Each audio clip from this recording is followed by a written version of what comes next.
Hello everyone, मैं गणेश आप सबका स्वागत करता हूं एक बार फिर से हमारे इस YouTube channel learn with Ganesh में। गाइस, हम कर रहे थे 11th क्लास की हिस्ट्री और उसका हम 4th चैप्टर कर रहे थे, जिसका आज मैं आप लोगों के लिए 5th पार्ट लेकर आया हूं। और आज हम पढ़ने वाले हैं धर्म युद्ध के बारे में। धर्म युद्ध क्या था, इसमें क्या क्या खूबियाँ थी, क्या क्या विशेषताएँ थी, और धर्म युद्ध किन के बीच में लड़ा गया और कितने धर्म युद्ध हुए हैं, इन सब के बारे में आज हम पूरी डिटेल में इस वीडियो में पढ़ने वाले हैं। ठीक है, तो बने रहिएगा वीडियो के लास्ट तक। और चलिए हम इस वीडियो को शुरू करते हैं। इस्लामी समाज में ईसाइयों को पुस्तक वाला लोग समझा जाता था, क्योंकि इनके पास अपना धर्म ग्रंथ होता था। एक्चुअली में होता क्या है कि जो इस्लामी जो समाज है, जो मुस्लिम लोग हैं, वो ईसाई लोगों को पुस्तक वाला लोग समझते थे। क्या समझते थे? पुस्तक वाला लोग। क्यों? क्योंकि इनके पास अपना धर्म ग्रंथ यानी बाइबल जो है ईसाई लोग अपना लेकर चलते थे। इसी वजह से इस्लामिक लोग या फिर मुस्लिम लोग जो होते थे वो इनको पुस्तक वाला लोग कहकर पुकारते थे। ठीक है, मुस्लिम जगत के प्रति शत्रुता 11वीं शताब्दी में और भी स्पष्ट हो गई, जब नॉर्मनों, हंगरी वासियों और कुछ स्लाव लोगों को ईसाई बना लिया गया था और केवल मुस्लिम मुख्य शत्रु रह गए थे। होता क्या है, 11वीं शताब्दी के बीच में, 11वीं शताब्दी के आसपास में मुस्लिम और ईसाइयों के बीच में जो दुश्मनी है, जो शत्रुता है, वो बढ़ जाती है। इसके पीछे रीज़न ये होता है कि ईसाइयों द्वारा जो नॉर्मन समुदाय के लोग थे, जो हंगरी वासी थे और कुछ जो स्लाव लोग थे, उन लोगों को ईसाई बना लिया जाता है और मुस्लिम जो हैं वो केवल इनके प्रतिद्वंदी के रूप में रह जाते हैं। इसी की वजह से इस्लामिक लोगों के, मुसलमानों के बीच में और ईसाइयों के बीच में 11वीं शताब्दी के आसपास में शत्रुता यानी कि दुश्मनी बढ़ जाती है। ठीक है, आपने अगर 4th पार्ट देखा होगा इस चैप्टर का जो मैंने बनाया है, तो उसमें मैंने आपको बताया था कि सल्तनत जो सुल्तानों का जो काल है वो शुरू होता है और उसकी जो शुरुआत है वो सल्जुक वंश द्वारा किया जाता है। तो 1092 में सल्जुक जो सुल्तान होते हैं, जिनका नाम है मलिक शाह, उनकी मृत्यु हो जाती है। ठीक है, इनकी मृत्यु के बाद इनका जो साम्राज्य था उसका विघटन हो जाता है। इसके बाद क्या क्या चीज़ें परिवर्तित होती हैं और इसके क्या क्या लाभ होते हैं या फिर क्या क्या परिवर्तन आता है वो देखते हैं। तो विघटन होने के बाद इनका साम्राज्य जब विघटित होता है तो इससे बेंजाटाइन सम्राट जो थे, इनका नाम थोड़ा टिपिकल है, ध्यान दीजिएगा। क्या नाम है? एलेक्सियस प्रथम। क्या नाम है?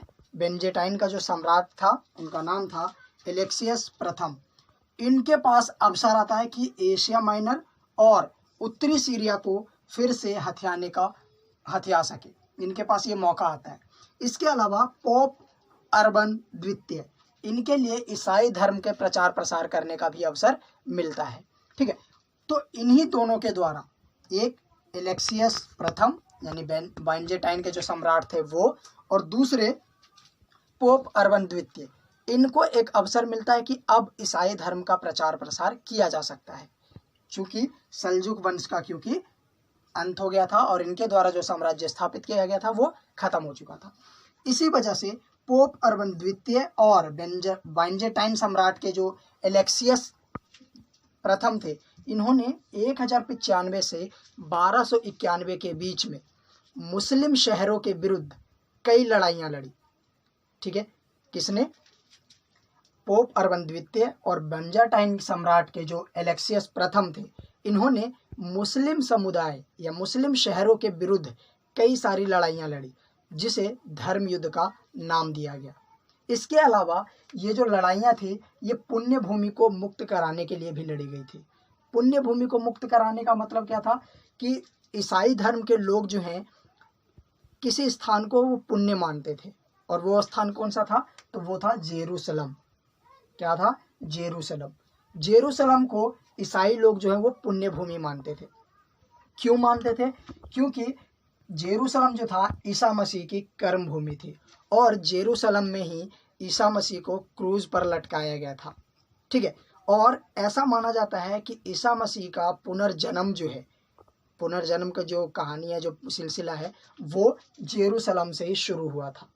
तो इसी वजह से, चूंकि जेरूसलम जो है वो ईसा मसीह से जुड़ा हुआ है, ईसा मसीह की कर्म भूमि है, इसी वजह से ईसाई जो लोग हैं ये जेरूसलम को क्या मानते थे? अपनी कर्म भूमि मानते थे। ठीक है। होता क्या है कि 638 ईस्वी में अरब यानी मुस्लिमों द्वारा जो है जेरूसलम पर कब्जा कर लिया जाता है। और जब कब्जा मुस्लिमों द्वारा कर लिया जाता है तो उसी को मुक्त कराने के लिए, जो जेरूसलम था, जो पुण्य भूमि थी, इसी को मुसलमानों के कब्जे से मुक्त कराने के लिए ईसाई लोगों द्वारा जो है कई लड़ाइयाँ मुसलमानों के विरुद्ध लड़ी जाती है, जिसे क्या कहा गया, धर्म युद्ध का नाम दिया गया। और धर्म युद्ध कितने थे, तो धर्म युद्ध कुल मिलाकर 3 धर्म युद्ध हुए। आइए हम इन तीनों के बारे में एक एक करके देखते हैं। वीडियो अगर पसंद आ रहा हो तो वीडियो को लाइक जरूर कीजिएगा, ताकि मुझे और भी ऐसी वीडियोस बनाने का अवसर मिले।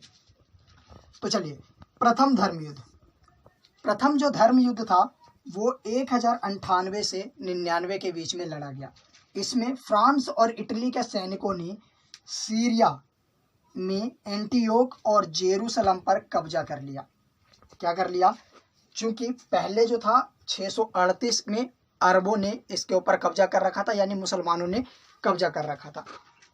लेकिन जैसे ही धर्म युद्ध की घोषणा होती है, प्रथम धर्म युद्ध के दौरान 1098 से 1099 के बीच में फ्रांस और इटली के ईसाई सैनिकों ने सीरिया में एंटियोक और जेरूसलम पर कब्जा कर लिया। यानी जो पहले मुस्लिमों के अंदर में था, अब वो ईसाइयों के पास आ गया।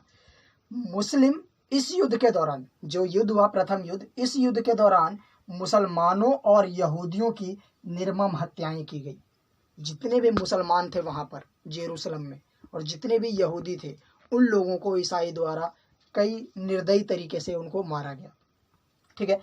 मुस्लिम लेखकों ने, यहाँ पर जब बात आती है लेखन की, तो मुस्लिम लेखकों ने ईसाइयों को फिरंगी अथवा इफ्रीजी कहकर संबोधित किया। साथ ही साथ इस जो मुस्लिम लेखक थे, उन्होंने ईसाई लोगों को पश्चिमी लोगों का आक्रमण माना। जो ईसाई लोगों ने ये हमला किया था, जो युद्ध किया था, इस युद्ध को मुस्लिम लोगों ने, मुस्लिम लेखकों ने पश्चिमी लोगों का आक्रमण करार दिया। ठीक है। और साथ ही साथ क्या बोला, उनको फिरंगी से संबोधित किया। ठीक है। तो होता क्या है, इन्होंने सीरिया, फिलिस्तीन के क्षेत्र में 4 राज्य स्थापित किए।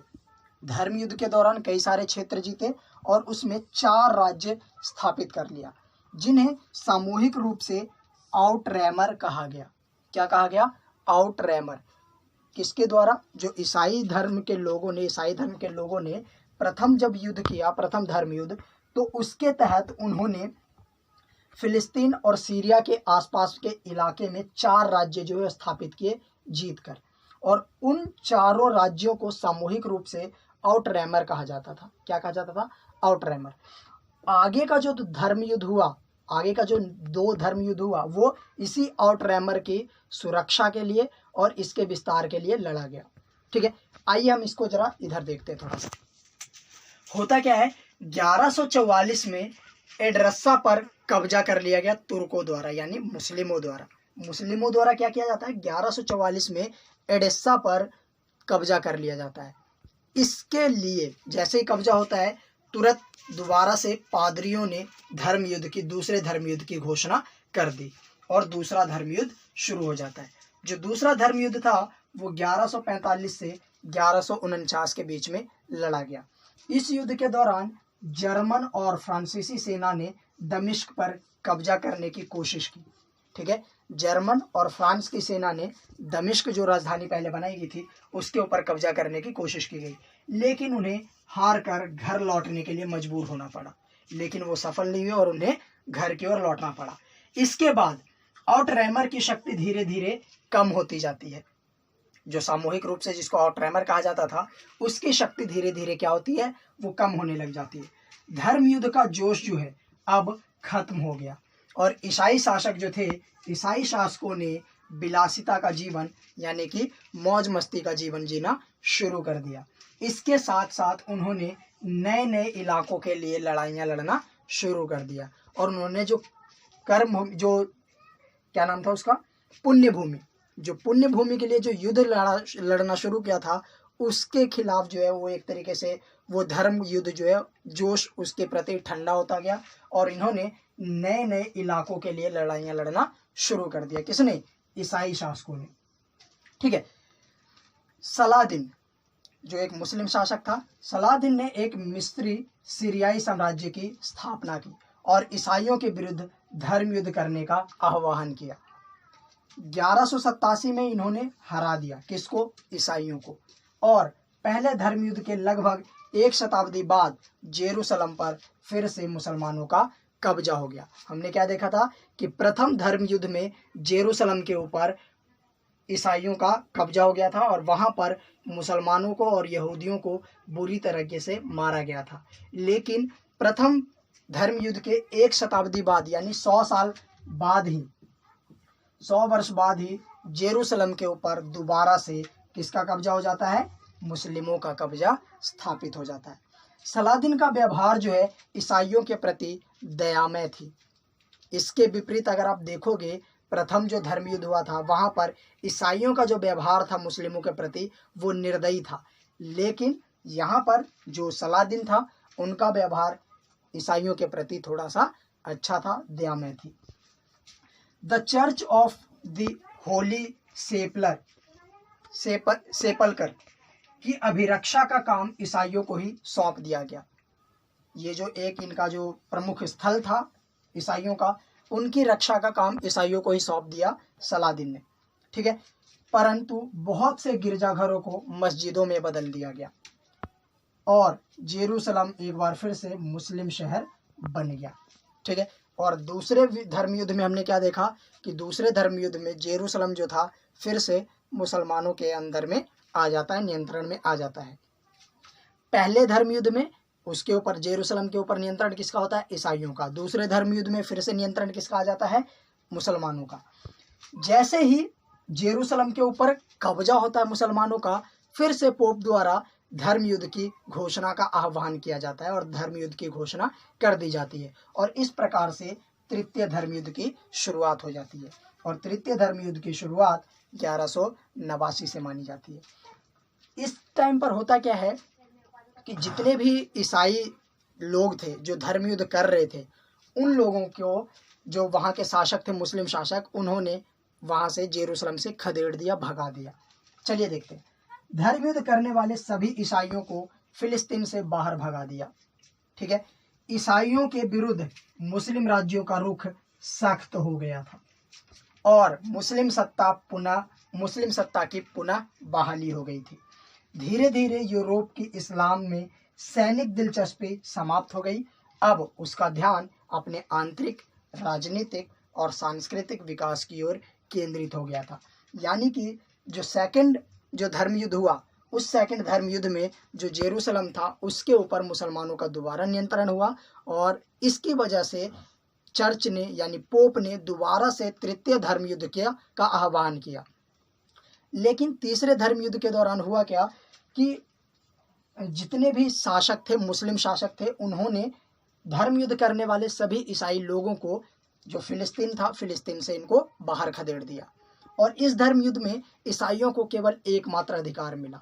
वो क्या अधिकार मिला कि ईसाई जो लोग हैं वो फिलिस्तीन में यानी जेरूसलम में बिना किसी रोक टोक के आ सकते हैं। इसके अलावा उन्हें और कोई भी अधिकार जेरूसलम में नहीं दिया गया। ठीक है, इस प्रकार से ये धर्म युद्ध जो है धीरे धीरे ये धर्म युद्ध मुसलमानों का जो रवैया था ईसाई धर्म के प्रति, ईसाई लोगों के प्रति, वो सख्त होता गया। ईसाई धर्म जो है मुस्लिम धर्म जो है दोबारा से उसने अपनी सत्ता स्थापित कर ली और फिर धीरे धीरे इनकी दिलचस्पी जो है युद्धों से हटकर आंतरिक, राजनैतिक और सांस्कृतिक विकास की ओर केंद्रित हो गया। ठीक है, तो इस प्रकार से हमने देखा कि धर्म युद्ध क्या था और इसमें कितने धर्म युद्ध लड़े गए और पहले धर्म युद्ध, दूसरे धर्म युद्ध और तीसरे धर्म युद्ध में क्या क्या घटनाएं घटित हुई थी। नेक्स्ट वीडियो में हम देखेंगे यहाँ की आर्थिक और सामाजिक व्यवस्था के बारे में। ठीक है, मिलते हैं नेक्स्ट वीडियो में, तब तक के लिए बाय बाय।